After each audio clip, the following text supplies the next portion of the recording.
A year of being a mediocre podcast. Woo! Go us. Group chat that turned into a podcast? Hell yeah, dude. Venting to all your besties? Hell yeah, dude. Are they a little bit bothered? Hell yeah, dude. Welcome to A Little Bit Bothered, the podcast where our group chat spills into your ears. We're for friends who overshare, laugh too much, and aren't afraid to get a little snarky. We've taken our brutally honest, vulnerable, and downright hilarious conversations from the chat and turned them into a podcast because honestly, why keep all this entertainment to ourselves? Whether it's the petty stuff, the deep stuff, or the stuff that makes you wonder, did they really just say that? We're here to say, I think we're a little bit bothered. We're a little bit bothered.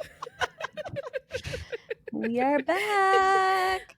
We're your bothered bitches. I'm Nicole. I'm Monica. And I'm Kelsie. And we still miss Ashley. And we still miss Ashley. She'll be back eventually. Eventually, when Being you guys... a big girl, having a real job. Being responsible. Being an actual adult. She's adulting for the Gen Zs out there. She's adulting. She's adulting. She's handling big girl responsibilities. Yes, and we love that for her. Even We though do. we're like... Oh, I just We spilled have an coffee on attitude. myself. Oh, good job. Love that for me. Way to start the episode off strong. I know. But it is a little bit bitter that she's not here because the month of August is a special month for us for a couple of reasons. Kelsie, we're excited for you and welcoming your baby soon, very, very soon. But also, we're hitting 1 year of the podcast. Yes, this is 1 year of us yapping. Yeah. 1 year of us Yep. being a little bit bothered on a weekly basis. I mean, we've been I mean, bothered, we've been a bothered lot a longer little than a year. But... That's true. Jinx, It's just sharing. jinx. Right. This is just a year of us Sharing putting it with in the public. world. Yeah. Putting it on the internet.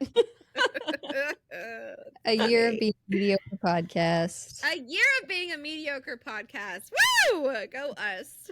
But you know what? Like, wasn't there a statistic that we read, like, when we first started all of this, saying that, like, most don't make it past, like, 10 episodes or something like that? I think it was 20 episodes. And I was like, guys, all we have to do is get to 21. That's all we have to do. We have to get to 21. And we did. We got past 21. Yeah. We're making our way towards 30. Yeah. Pushing 30 episodes. Holy crap. That's crazy. It would That be is more if we crazy. didn't take such long breaks in between when we want to. But you know what? All of us are moms. It's fine. We all have things going on. It's We life can't happening. we got to do You with were what we can. very consistent for a long time. We really just- were. No, for sure. Yeah. Holidays and the then holidays summer, and just it really... is what it is. Yeah, it was holidays is. and my mommy makeover surgery that totally threw us. And then we were doing pretty good again. And then summer. Yeah. So, And then summer. you know what? I feel like that's okay. Holiday and a summer break. I agree. We're okay. It's fine. We're Yeah. good. Yeah. As much as we So- want this not to be a mediocre podcast, we also have shit to do outside of We the do. mediocre podcast. So we just have to roll with it. True. It's true. We can It's do it what in it is. seasons. It's fine. And so all of you Yeah, who it's have stuck with us for the last year, we love you so very, very much. And I'm excited because for the month of August, we are just going to be celebrating this milestone. And one of the ways is that we have a giveaway, which I am so freaking stoked for one of the things that we are including in there. I'm so excited. I'm so Same. excited. So if you remember from the last episode, we had mentioned a book called All the Jagged Edges, which Kelsie shared with us. And I freaking love that book. It is Oh, dude, it's such a good book. So it's so good. good. Definitely is so a book I wasn't expecting to be as good as it was. Yeah. Well, we're putting together a basket. The giveaway is a basket of, basically a bothered bitches kit, you know. How to It's be your a starter bitch. kit. And Yep, Bothered Bitch starter kit. and one of those things obviously is this book because it's the That's best. Well, I not think only that, It's all but of our favorite reads this year, right? yeah. It's my favorite read of the year. Besides Metal Slinger, it's my favorite I didn't read of the read year. it this year, but I read it. Yeah. Okay, I mean, yes, it's one of Fair. your favorite but books. it's one of though. my favorite books of all time. Yeah, so, It is. Yeah. But I also feel like it is very fitting to be put into the Bothered Bitch starter kit because the main character, Harper, absolutely would be a bothered bitch with us. So she would absolutely have been a bothered bitch. She's like queen of all bothered bitches, and I just fucking love her. I was reading and I was texting Kelsie like, I think Harper's my new favorite FMC. Like, I think she is the most relatable FMC that I've read in a long time. And doesn't like infuriate you. Like, I'm very often annoyed with female main characters. Yes, agree. I mean, she makes some choices that are kind of annoying, horrible choices. But at the same time, like, also, you know, I feel like a lot of the choices in it with her. Are relatable. Yeah, but I can feel like they're relatable choices. So. And I think that for the place in her life that she's at, they make sense. I can understand them. And so it's fine. But yeah, she's a very like relatable character. You very much can connect with her and just like she seems like a very real person, you know? Yes. Yeah. But yeah, we don't want to share too much about the book because it's one of those books that it's best to go in blind and just experience it. But it is a very fun, interesting, it's a fun time. It's spicy such a fun time. Kind of read. Yeah, spicy. So would you say that the MMC is a bit of a bully? Is this qualified as bully romance? Because I think he is, and I love it though. I'm not mad about it. I like it a little bit when they're mean. Because he's mean. I think that like yes and no. I want to say that like this is definitely not. I would not even classify this because like we said spicy, but like this is not one of those books where it makes up the plot. Like the plot is a plot. The plot's plotting. And you really get like just like kind of just some back and forth tension, the banter throughout the book. But you really like it's not like it's. Yeah, it's just good. It's not like mean, it's crazy, but he's mean. It's not like enemies to lovers type stuff. No, and I guess he's not necessarily like a bully, but he's mean to her, and I like that. He is mean, but it gives such good he's banter. Just a hard ass in general, I think. Yeah. I like it when the fictional men are mean. My real life husband would never, but fictional men, yes. Be mean, please. Oh my gosh. Oh, Nicole. Oh, Nicole. Yes. So anyhow, we are including it in the gift basket. So whoever ends up winning it, we hope that you love this book as much as we do because it's a book that we don't understand why it's not all over TikTok and like BookTok world.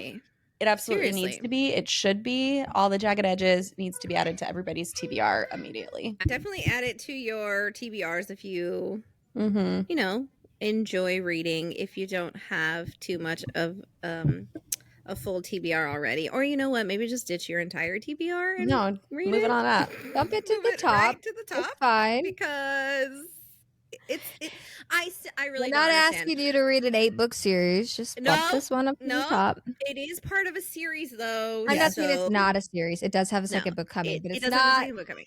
It's not. It's not released yet. I'm so sorry. I hate to do this to It's everybody. not 500 book. It's not 500-page book with 8 other books behind it. Is what I'm saying. So correct. Read it. But also, it flies by. Okay, I read it on my Kindle, so I don't actually know how thick this book is, but it flies by, and by the end of it, I was like, wait, no, I need more. What do you mean it's over? Excuse me. What do you mean it's over? Yeah, so, it's one of those books that I immediately went to TikTok and said exactly that. And the author, am I saying her name right? Talara. Yeah, Talara. Yeah. Talara. I hate mispronouncing people's names. So yeah, so she responded, second book's coming, but I was like, we need this now. I needed it yesterday. She had a baby. Give her some time. Yes, it's fine. It's fine. I guess you brought life into the world. I guess fine. So my fly, one of our top books. Kelsey's fly is. Oh my gosh, that fly! Like, I actually made it through a good portion of the summer without flies. Without flies until like this past week is just like a fly explosion.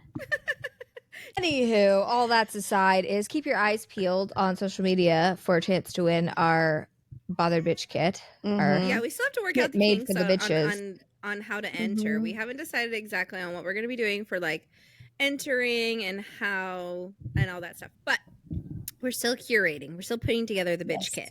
Okay. So keep your eyes peeled and help us celebrate 1 year. And you know, to celebrate 1 year, help us not be a mediocre podcast and share the shit with your friends. Go on YouTube, go on TikTok, go on all the places, hit like, hit share, do all the things. Okay, thanks. Yeah, our giveaways could be even more badassery if you take it to the next level. For Take it to the next real. level. Come on, y'all. I know. Get the word out that we we're cool. We need those like 43,000 views from our one TikTok. Our one TikTok. To like help us. We need all those people that viewed it to follow. If you were one of them, make sure you follow. Oh, Jesus. Okay. Anyway, so what are we talking about today? So I have a very interesting Am I the Asshole? It actually became a popular one that it showed up in People, or at least online it did. Oh, shut up. Yeah. And I think it's just a very interesting one because it has to do with ChatGPT, and we talk about ChatGPT all the time. I mean, if you've been here, if you're an OG listener, like we call ChatGPT Chad.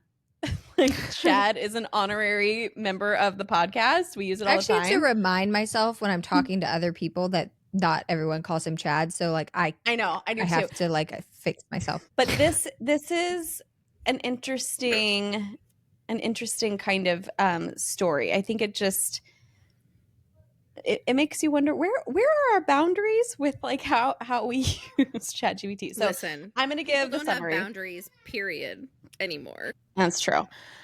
That's true. It's me. I'm people. Okay, sorry. Right. Okay, so basically, here's the summary of this story: is that there was a wedding, and the night before the wedding, the groom's dad approached the sister of the groom. So 16-year-old sister, he approaches her and is like, I need to write my speech still. I don't know what to do. Like, you know, I'm not very sentimental. And I guess the dad and the groom already had kind of a strained relationship anyways. And so she was like, well, why don't you just use ChatGPT to help you kind of like figure it out? And so she helped him like set it up, did all the things. Well, the next morning he showed it to her and had like a full speech from ChatGPT. And she was like, okay, but you know, whoa, like make it your own kind of thing. And so she like she says that she didn't really like think anything of it. She thought that like he wouldn't use it like verbatim kind of thing just to help. Well, the wedding happens, the speech happens. It's this beautiful speech. And apparently afterwards, the groom approached the sister and was like, wow, like, do you think that like dad meant all of those things that he said? And so she felt obligated and was to like, say something. Well, you know, ChatGPT helped him write it. Like that was from ChatGPT. And so she had wrote that like she could see the reaction in his face and like he was just like, oh, and walked away. Well, she thought that was kind of the end of it until the next morning when she started getting all these text messages from her mom and family and like everybody just freaking out and being mad that she ruined the night for her brother and for like dad and brother. So it's just kind of an interesting one because, you know, they weren't his words, but like, did he mean them? But I mean, we all know how chat works. I mean, you can create a very personal speech with all of your opinions, but have Chad write it. Like, right. I mean, but I don't know. Yeah, maybe. Now I'm kind of curious of like testing that out because I think that literally if you were to go into ChatGPT and say, hey, my son's wedding is tomorrow and I need a speech. Can you write a speech for me? But my chat, it would, but like, I don't know. My experience with Chad is that he always asks me follow-on questions like, you know, how do you like, that's how true. do you feel about this? You have like, to give some information. I think. He like asks follow-on questions to form like a better picture of what you're wanting from him. So I feel like I feel like I'm more on everyone else's side a little bit. I understand what she was like feeling, but if she wasn't actually there witnessing the ChatGPT conversation, then she doesn't know how much of it was like inspired by his personal feelings for his son. Because I could type in, this is how I feel about my husband. I like this and this and this and this and this about him, but I just don't know how to put it into words for a speech.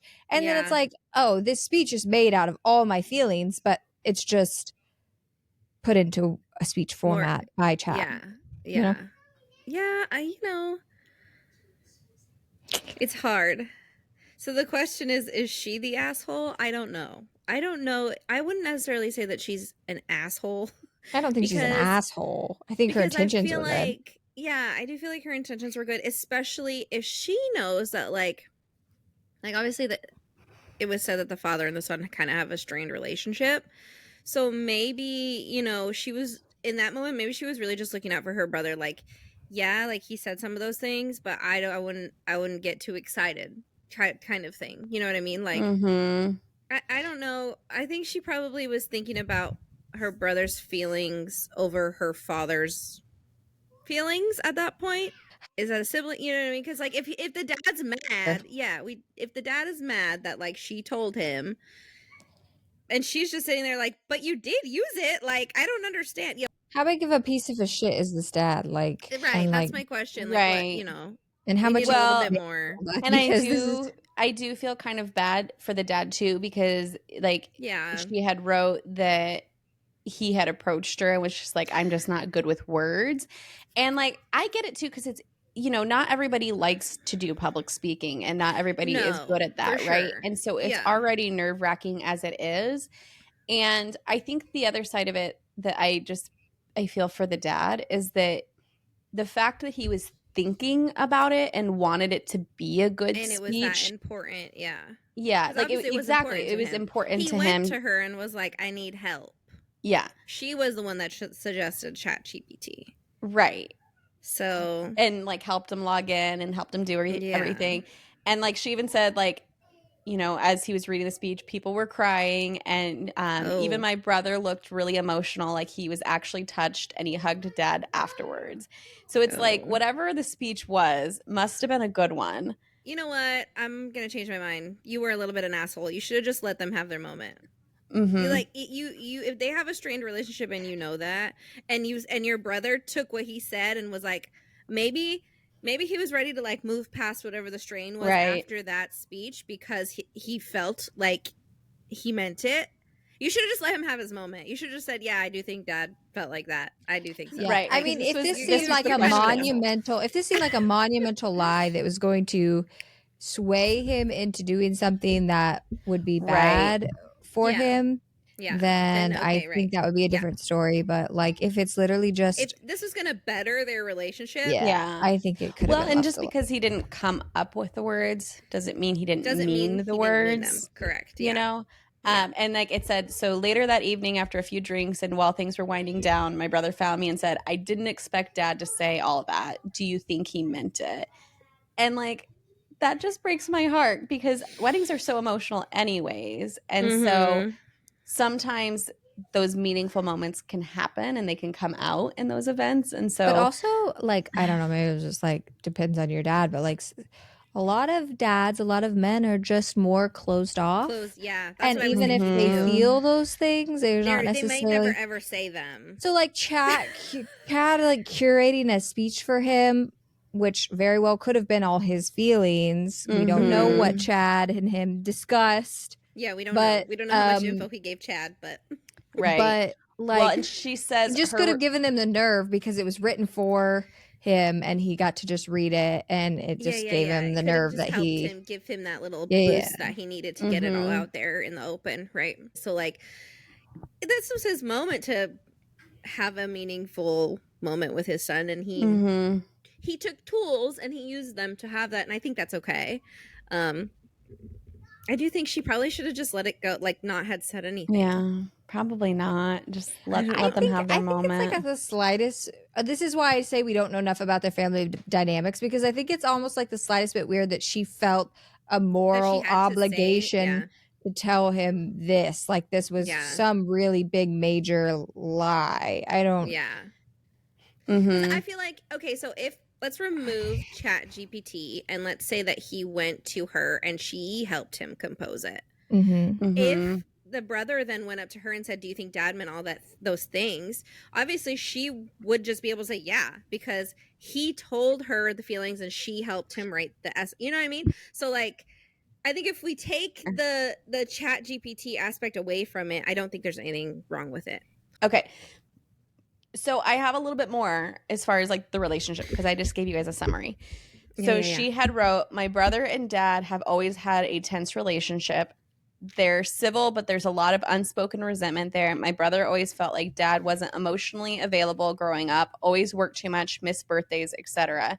Dad, on the other hand, insists he did his best and doesn't believe in dredging up the past. You get the picture. Yeah. So it's like, I get it. I can see why for the brother having such a sentimental speech probably took him by surprise and meant so much. Yeah. Because that's what he's been wanting from his dad. And so he finally gets it. And then it's like her response to him was like, well, maybe he meant it, but he used ChatGPT. And that's so aggravating. I know, and it shouldn't take away like the value there. I don't think he cared enough to try. I know exactly. Like you have to look at. I'm not excusing emotionally unavailable men, right? But I think that's not it. But that's very common for that generation, right? It is. The father he described is like probably 4 out of 5 fathers of that generation. So it's just like even now, like I think I think maybe we don't talk about our parents' relationships enough, because if you think that that's just like only your relationship with your dad, like maybe you'd take some comfort in knowing that like that's a fairly common like father-child like problem. Just now with this generation of men like that are men, are kind of breaking the barrier. They really are of emotional maturity and like being. I agree. So I think that our dads are products of their dads. Oh, absolutely. Masculinity and not being super like, not that all dads are like that, or not, it's just not defending super bad dad behavior, but it's just, I think we just between being a bad dad and then being a dad that was doing their best, like it seems and dads that just like weren't raised in a home where you like are constantly like sharing your feelings, like that's okay.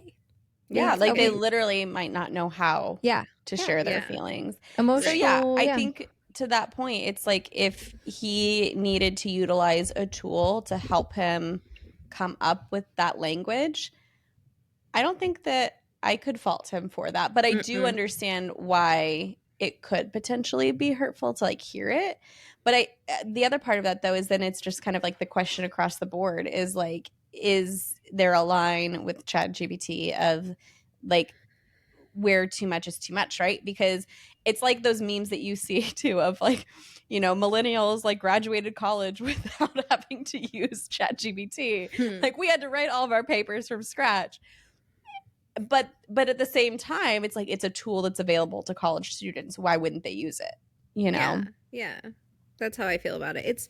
It's a tool, I think just like anything, something can be taken too far.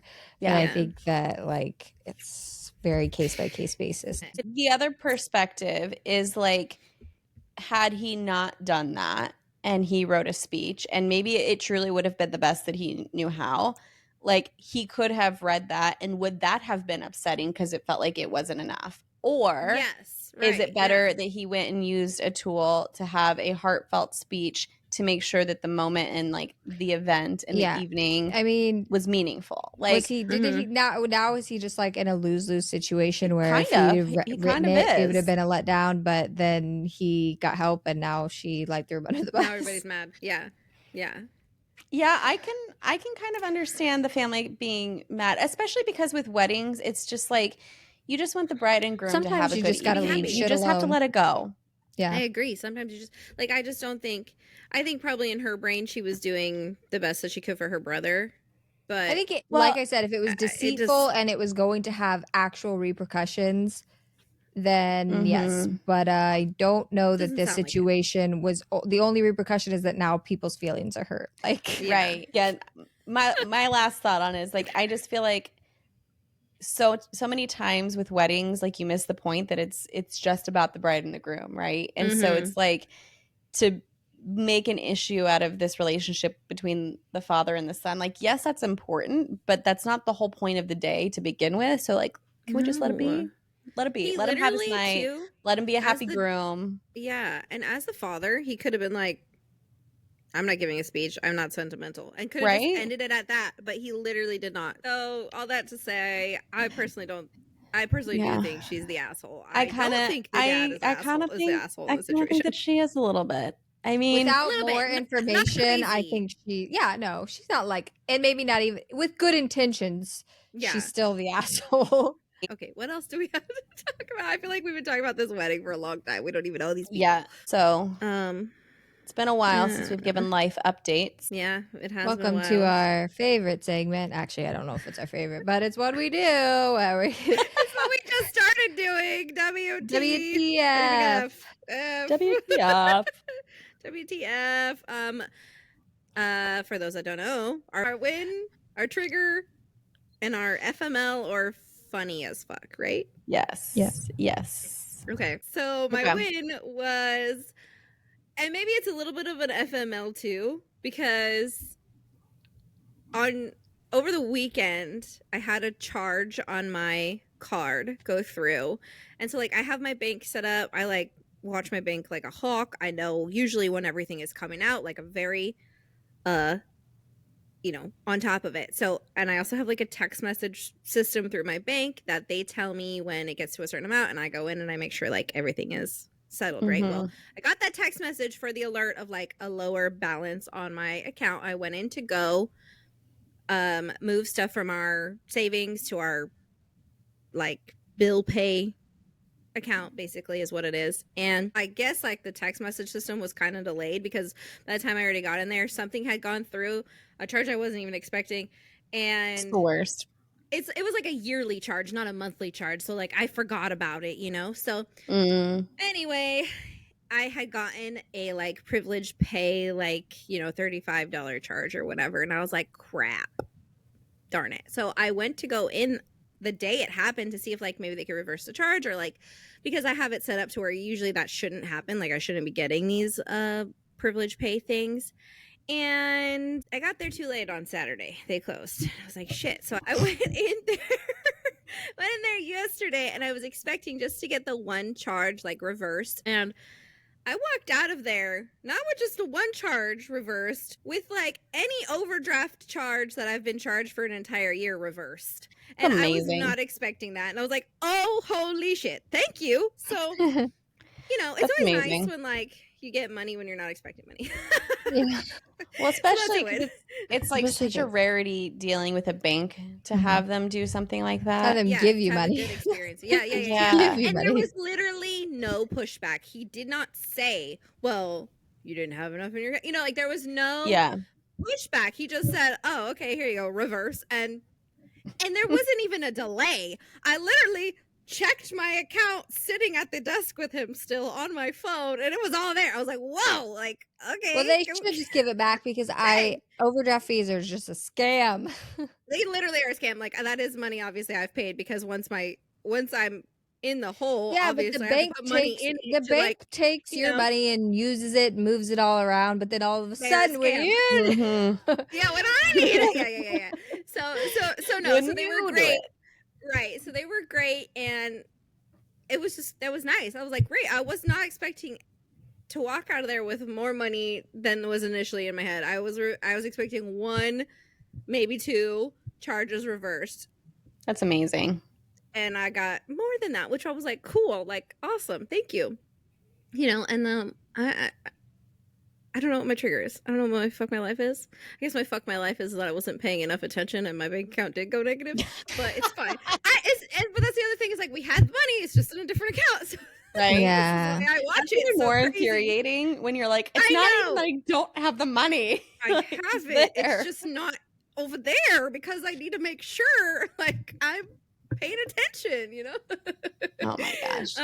Okay, I'm gonna try to be really kind of vague about this because I can't really say too much, but I'm realizing in my 30s, you cannot trust people you think that you trust. Like, not even that. I am so it's just a letdown when someone lets you down. Yes, that you were. I am disappointed. That's what I am. I'm disappointed by like certain people in my life right now, and I'm just, you have expectations, especially when you take the time to explain what those expectations are. Yeah, and then it's not respected, like, and right. It's not. So I just feel like you were let down. Disappointed. I was let down. You believed in somebody and they let you down. Yeah. I put trust in somebody for them to just turn around and like not give a shit. And in a situation where you were truly vulnerable to their You're right, because I couldn't do anything about it.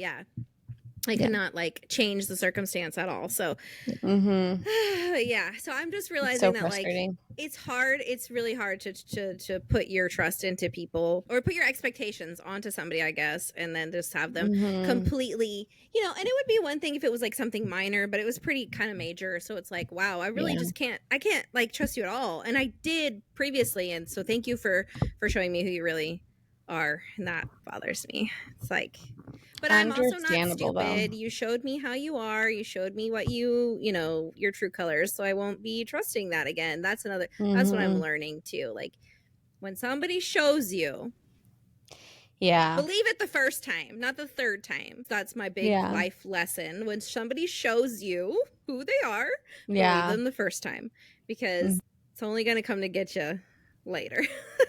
It's true. That sucks though. Like if that isn't like the life lesson of the century though, right? No, really. Yeah. It's just that. Otherwise, I feel like life is pretty good.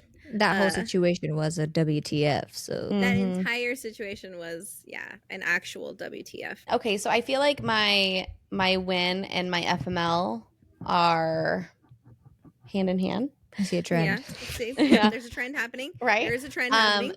So the fuck my life is just my issues with my glucose. And so I recently got a glucose monitor because I've known that there were like my glucose and insulin were too high.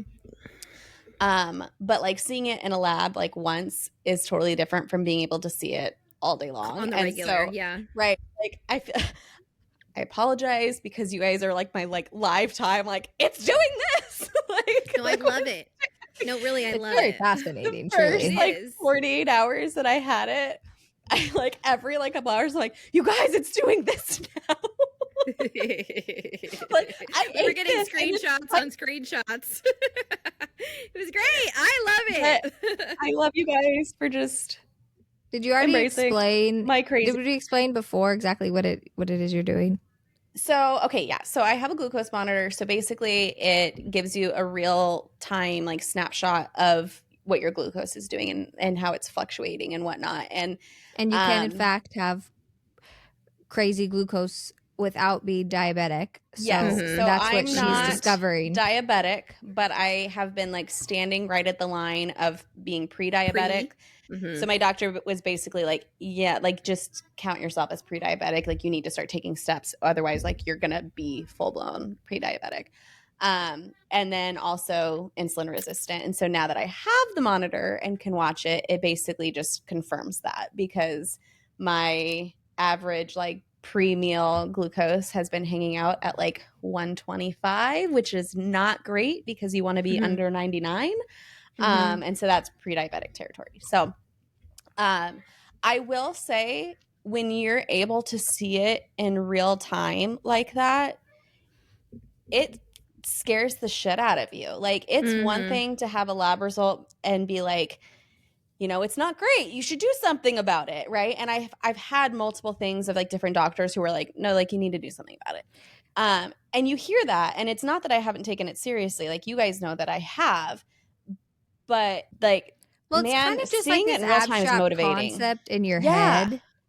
And like I think very few people truly understand how your glucose goes up and down, how it works with a meal. Like my mother-in-law is diabetic, so it's like a crash course that we've been getting since she's been diabetic. But like a lot of people, just it's very an abstract concept in your mind. So to see it, you have it just on your phone constantly, like showing you. Pretty cool. The wild thing too, because your glucose is supposed to fluctuate, it's supposed to increase, but the problem is that when you have glucose, your body's supposed to release insulin, and that helps get the glucose into the cells and into the muscles to give you energy, right? But like when you become insulin resistant, it basically is when the cells are like, yeah, we're not listening anymore, so they're not taking in the glucose, and so now you have too much in your bloodstream. That's if I'm getting it wrong and you're a doctor, correct me, but like that's my understanding. Right? And so spiking out of range, which, you know, range is like goes up to 140. Okay. But when I ate Burger King, I went from 125 to like 237, which is insane. And so then when you like see that kind of a number and you know that like, okay, I don't eat fast food all the time, but often enough to know that like that's what my blood sugars have been doing, like my glucose has been doing, like. And to stay, because you were kind of staying up there once you got up there, weren't you? Yeah, it took me hours. Your body is going to spike, to come down. It's supposed to come back down. Yeah. Yeah. Oh. Yeah. It's supposed to come back down, but it shouldn't take as long as it did. A long time. And that was even after like I walked and like tried to do stuff. It took hours to come down from eating like processed fast food like that. So that's my FML. The reality of what that is. And now obviously like everybody's would be different. Anybody who has glucose monitor like would see something different, but to be able people should get a glucose monitor. I fully stand on that now, being in a culture where fast food and processed foods are so prevalent. Yep. Like statistically, non-alcoholic fatty liver and insulin resistance are more common than I think most people realize. Yeah. And when you have your glucose being off like that, it creates so much inflammation and like stored fat and like all of these really significant health issues that can come later on down the road. Like, yeah, obviously I'm not an expert in it. I'm just like learning all of this along the way, but it's scary. Like when you really see like the picture in front of you, it's like, oh, no shit. No wonder I feel awful. No wonder I'm having trouble losing weight. No wonder I feel so inflamed. And that's been the crazy part. So here's my win is that for the last 2 weeks, I've been really, really diligent about eating foods that don't spike my blood sugars. And like, if I do, I'm making sure that I'm walking afterwards and like doing some kind of like movement to like bring them down. And in the last 2 weeks, I already feel less puffy. Like I haven't necessarily lost weight, but I feel and like, when I look in the mirror, I feel like I can see a difference. Like I'm less puffy. And my numbers are now hanging out in like the 80s, like my previous. Yeah. So that's a huge, huge win because that's where I need to be. So yeah, that's great. It gives me some hope that like, okay, now I feel like I have this like missing piece to like really see how to manage my food. Because the thing is like, I just feel like I've been blind like, going at it where I'm like, I feel like I'm eating pretty healthy, but I don't really know how my body's reacting to it. And now I can see it and like make the changes and tweaks to it. So yeah. And I think just our concepts of healthy is also just like kind of warped anyways. So. Right. Well, especially here in the States, I feel like, you know, we've got a lot of stuff that goes into our food that like other countries don't let go into their food. So we have to be more diligent as individuals. Absolutely. We can't just trust our. But even generally, there are healthy foods that have more that are more likely to spike your glucose. Like, oh, for sure. Yeah. So it's just like as a whole, we just aren't super educated. Well, and so I've been using a lot of resources from the Glucose Goddess, and she's got a really interesting book. And I think what I love about her approach and how she explains everything is that it's not about being restrictive and saying like you can't ever have ice cream anymore, you can't ever have bread anymore. It's more about what are you doing to support your body in processing that sugar, because sugar is sugar. Right? Yeah. And like, what's the order that you're eating it? Because if you're not eating like some vegetables and fiber first, like you're not setting your body up for success to be able to process the sugars that can come later in your meal. Or like if you're not walking afterwards. And I think what's so crazy to me is there's so many things that you hear, like you should walk after you eat, make sure you stay hydrated, like all these things where it's like, we hear it a million times of like, yeah, it's good. Okay, I got it. But then to like see it in the app of like, okay, live action. I just spiked and now I'm going to go take a walk and now it's coming back down. It's like, oh, okay, that actually did work. That actually was helpful. I think that is like actually what's great about that you're using it is that it's like a reward.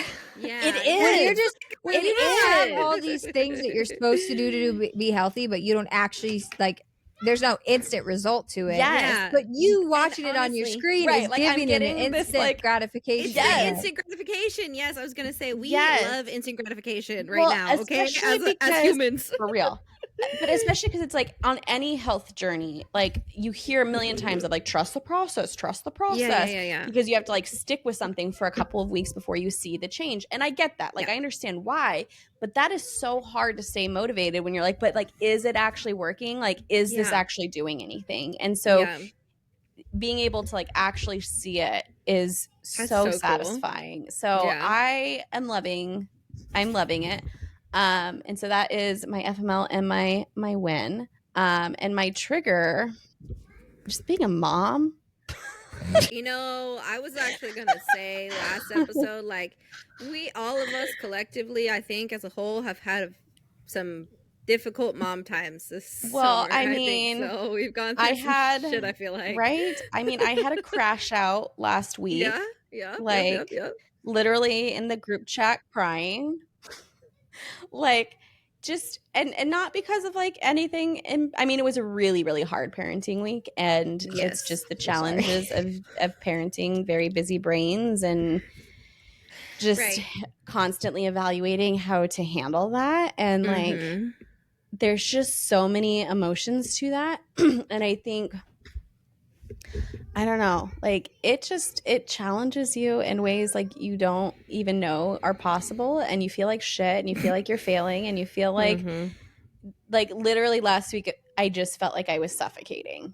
Yeah. And there just wasn't an immediate solution and then on top of that is sometimes we just can't accept that there isn't an immediate solution and we don't like that. We want there to be an immediate solution. Yeah. And unfortunately there's not.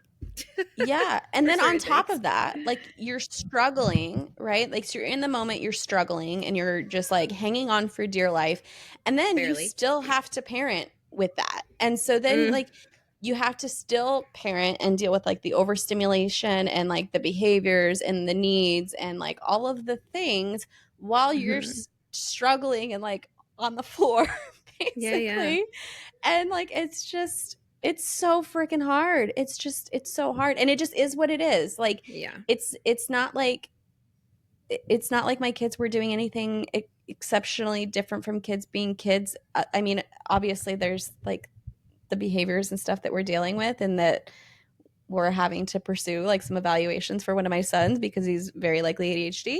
And like, that's fine. Like he is who he is. Like, but it's also the reality of that is a really, really hard journey that makes you question yourself every step of the way and just feel like shit. And it sucks. But it triggers that feeling of like helplessness and like, and I don't know what to do. And I love this child so much that like I would do anything to like figure out what the solution is, but the solution just isn't there. And like, it's terrifying so because you are dealing with that. Like I said earlier, we're all just living this life for the first time. You're literally dealing with it for the first time ever. And then you have to like also keep going with life. Right. And you don't know how to keep going with life because you've never done this before. Right. So, well, and like as moms, I mean, and dads too, right? Because my husband's not like his experience in this too, right? But like, we're human, like we are people first, right? And so we are people experiencing like these challenges with our child, but then like also being a mom. So you're like having this experience as a person where you're like, wow, this is really fucking hard and I want to cry and like just like collapse on the floor, right? But then you also know that your role as a mom, and so you have to like step into that too and be strong for them.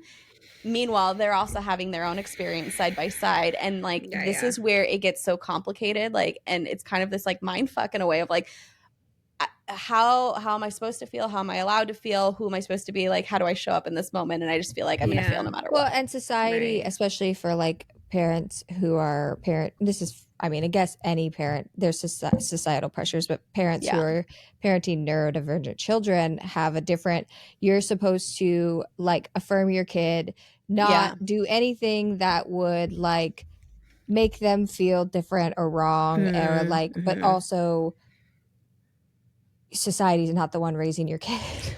And like it's not easy. Like sometimes the way everyone thinks you should handle something is just like it's not working. Like it's just a very complex situation, and it's just like it's so complex. And so I think for anyone who is also going through it,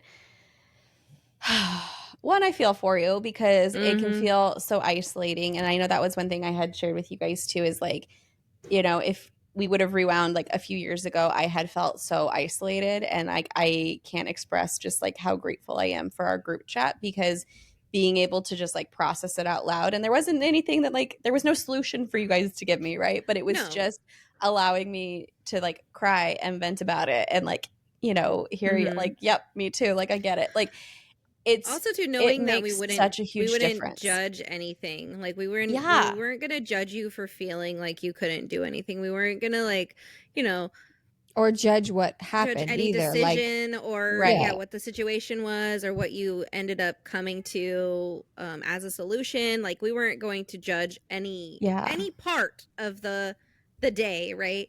And so I think that is really it nice makes a difference as a parent to have. Yes. Well, and so I think with that, like if you are in like similar shoes as I am, like being vulnerable helps, even though it sucks and it's awful at times.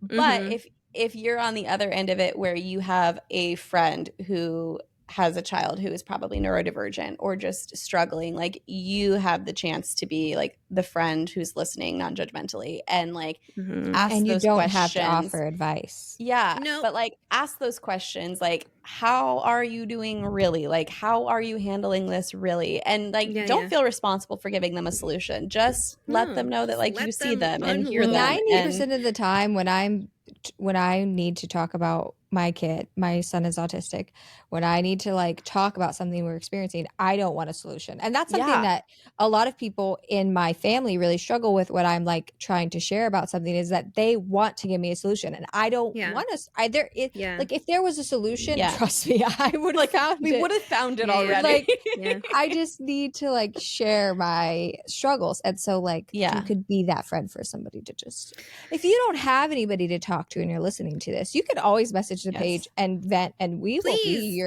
I know that people say, I know we say that and like you think, oh, they don't mean it. I 100% mean it. Someone will answer your DM and they will be supportive. We all have personal pages also. You can message us personally too. We love that shit. It's not gonna come here. It's just it's not gonna come to the podcast. That was the point of this in the beginning, is that like we found this great group chat, and we can be, you know, everybody deserves a kind of chat where you can come and just talk, and without feeling like something like you're going to be judged or you know. And so if you don't have that, you can this is that. I mean, really great people. One of the perks of us just being a mediocre podcast is it's not like our DMs aren't flooded. We really will answer. We answer our own DMs, okay? We read our own shit. We're here. No, that is my WTF. So definitely some wins, definitely some challenges. But you know what? A good cry. It definitely helped. Oh, that, and I told my husband, peace, I'm going to Starbucks for like 4 hours and I'm going to get all the shit on my to-do list that like is weighing me down on this like mental load. Like, this is on you. I'll see you in 4 hours. And he was like, got it. And then he's like, just come back feeling better. And I was like, I'll do my best. I will. But I did. It helped. It helped a lot. I was able to get some stuff done that like I couldn't think through because just the constant mom. Like I just needed a little bit of time to like process. Me right now trying to film this podcast with no help. Help. Right. Literally nobody here to watch my children or doing help. A phenomenal job, Nicole. Thanks. All right, Miss Kelsie. Right. Go Kels. Yeah. My WTF, my win for the week is, I guess, that I'm having a baby next week. Yeah. Literally no ifs, ands, or buts about it. I'm having a baby next week. It's gonna be a bothered baby. Oh yeah. It's gonna be a bothered baby. I need a onesie that says that. A bothered baby. Yes, there is gonna be a bothered baby. So that's exciting. Also, like, I don't know. You're about to have 3 I probably kids. got some stuff I should do. I don't know. That's crazy. You're about to have 3 kids. That's a little nerve-wracking. I don't know. We'll see. That's crazy. I'm also about to start homeschooling my 6-year-old, so I've really signed myself up for a lot. But that's okay. That's okay. Got to do what we got to do to help our kids, and my kiddo needs that. So, my T, what am I triggered by? Oh, hand in hand with my W. I'm also simultaneously triggered because I got my cervix checked this week, and I know a lot of people are like, you don't have to get your cervix. Listen, I'm nosy. I want my cervix checked. I just want you to know, like, no one's pressuring me into this. It goes back to like the instant gratification. Where are we progressing? What is happening? Yeah. I need to know. The nurse was like, you can have your cervix checked if you want. I'm like, yep. And then the doctor walks in, and I've got my like sheet on, and she's like, so are you checking your cervix? Because I feel like she's not like, she never presses it, you know, she just is chill. And I'm like, yeah, we are. We are. Yeah. Get to it. Anyways, my T is that I'm only 1 centimeter dilated, which is like not that crazy. I'll be 38 weeks on Thursday. And so that's not crazy. But with both of my boys, like I was like progressing, dilating throughout the from 36 to 39. Oh, okay, from 36 weeks. Yeah, I think I got checked at 36. Oh, okay, that's what I was gonna ask. I don't know that I was ever at 1. Like I feel like right from the beginning with the boys, like I was like, oh, they're like you're 2, and then maybe with Maverick, like I sat it with 3 for a long time. So it's like 1 was kind of a bummer, but also we love to share things that are just oversharing, but I don't care. Her head is like below my cervix, so she's down there, so she had to like reach behind the baby's head to find my cervix. She's like, I don't even know if I could truly feel how dilated you are because I can't reach it. And finally she got it, and she was like, oh yeah, I think you're only a 1 and you're still kind of thick. And I'm like, that's one thing I had with the boys is that I was like 75% effaced from the first time I was checked. Like I was thinned out pretty good from early on. And she didn't say I was like super thick, but I wasn't like, she didn't say I was like super thin either. So, but I have to be medically induced. I feel like a lot happened when we were off season. So yes, a lot did happen. Yeah, a lot did happen. A little recap. I had a test result come back. Let's clarify, it was not the NIPT, because I get this question all the time when I talk about this on Instagram. The NIPT test where they do the gender and Down syndrome and like trisomy. Okay, that happens at 12 weeks. That's not what this test was. I've had so many people be like, oh, mine came back, I'm normal. This was not that test. This was at 16 weeks. I guess you could get a blood test that tests what's called like the AFP serum. And it's a level in your blood, but baby also can put it off if there's like spina bifida or congenital defects or something wrong with the placenta, or it can indicate cancer in you, a normal person. If it's over a certain amount, it can indicate cancer in like liver or like testicles, ovary. I think we did mention that you had this test done. Yeah. I don't think we really talked about it much more after that. Yeah. So I had the test. It came back very high. Yes. Very, very high. Apparently, like very an high. Insane number high. But they haven't found anything wrong with the baby thus far. Like everything has been good. We have monthly ultrasounds, weekly ultrasounds. They did do an ultrasound on my liver, and obviously they look at your ovaries when you're pregnant. So like they didn't see anything on my ovaries. Basically, all the tests came back negative. Yeah, but they're not. But like it was so high that they're too freaked out to call it. Like they don't want to just say it's a false positive. Yeah, because it was so high, and it like I was the topic of like lunchroom conversation at the hospital because my OB was like, the MFM came up to me and she was just telling me how high your number was, and she was like, I guess I didn't really realize that like it was that, you know, because that's what they deal with, and OBs kind of just they don't deal with it that much because they pass it on when it's high to the high risk. Yeah, so they're not as familiar with it. So, you know, she was like, I thought maybe I'd seen a number that high, and my specialist was like, no, you've never seen a number this high. Like, so anyways, all that's to say is I'm being medically induced next week. They don't want me to go overdue because if it is something to do with the placenta, like when do you go overdue? Like placentas have they can have an expiration date. Yes. So anyways, I'm not going overdue. I have to be induced if I don't go. I would like to go on my own. So I really was just hoping she'd like expel herself. So that's why I'm disappointed by 1 centimeter. Just a really But things can change so fast with that. Things can change so fast. I had Maverick in 3 hours from first contraction to the end. Yeah. Although I did have my membrane swept.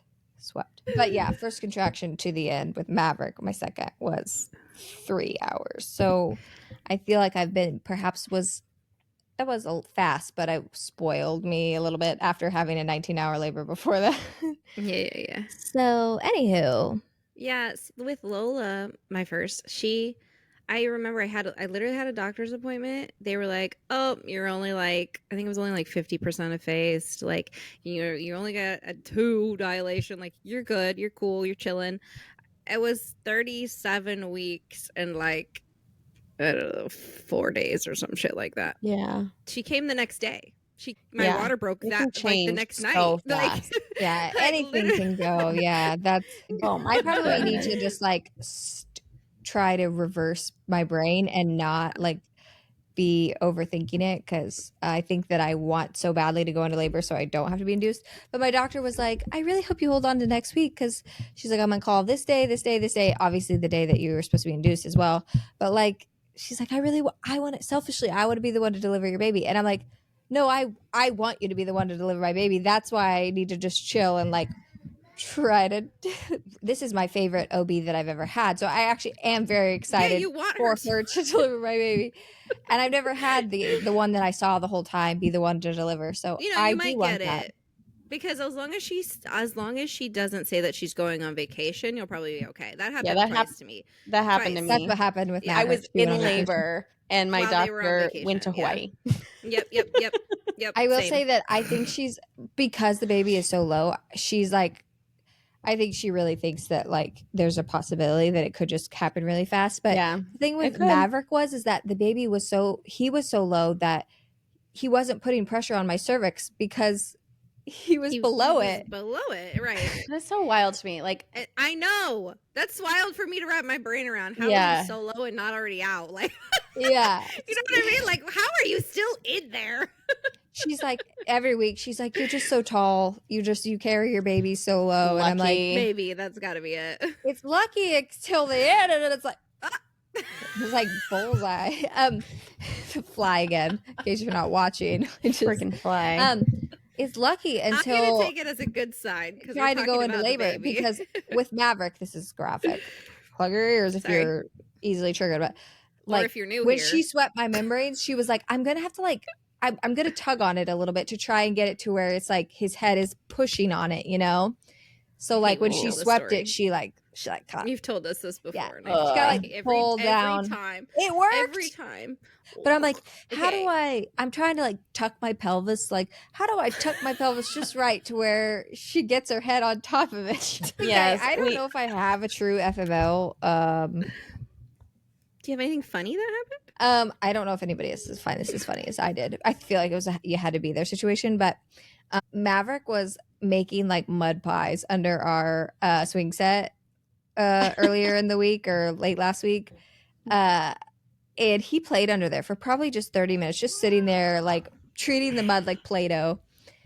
Love that for him. He came over to us. He's 2. Okay. He came over to us. He was like bebopping around. And then he walked back over to the play set. And there's like 2 slides. And he walked in between and he didn't even get fully under there. And he just starts screeching. And I mean, not like he's in pain because like he got stung by a bee last week, and that was a different cry. This was like he was like literally like running to us as fast as he could, and I guess I've never seen him like truly scared. Like I've only seen like hurt Maverick or mad Maverick. I've never seen scared Maverick. And I was never seen terrified Maverick. Yeah, I was like, terrified. What's wrong? And he climbed up in my lap, and he clasps his chest, and he goes, and I'm like, okay, that's very true. What happened? So Trevor goes over there, and he's like, come on, show me, you know? And Maverick is like, I'm not going back over there. He's like pointing, and he was like, blah, blah, blah, blah, blah, gibberish. and he kind of tiptoed like halfway over there, but he was not getting any closer. And I'm like, oh my gosh. I don't know. See, because like there was a frog in the pool one time, and he was fascinated by the frog, but if the frog came at him, he was like, that's a no-go. Like, the frog. Hell no. I was like, maybe there's just like a big toad under there or something. Trevor is like walking around under there, and all of a sudden you just see this snake slither, and Maverick's like, Hell no. He's like, that's it. Like, he's like pointing, but he's not speaking English. He's like, blah, blah, blah. All I'm picturing right now is what I can't think of the character's name, but like wild thornberries. Donnie. I scared Donnie. Scared. Yes. And he's like blah, blah, blah, blah. He's like, and it's like slithers away and goes under the fence, and then he's just like he's eyeing because that's what kind of where the sandbox is over in that corner, and it went that way and out, and he's like hell no, I'm not going by that sandbox. Yeah, he literally came and So I was like, how big was that? He was like that was like at least 3 feet. It was like a black snake. No. Oh my gosh. And I was like, that was pretty weird. The thing is though, it was probably under there with him the whole time, just chilling, and he just didn't see it because there was like like some toys under there.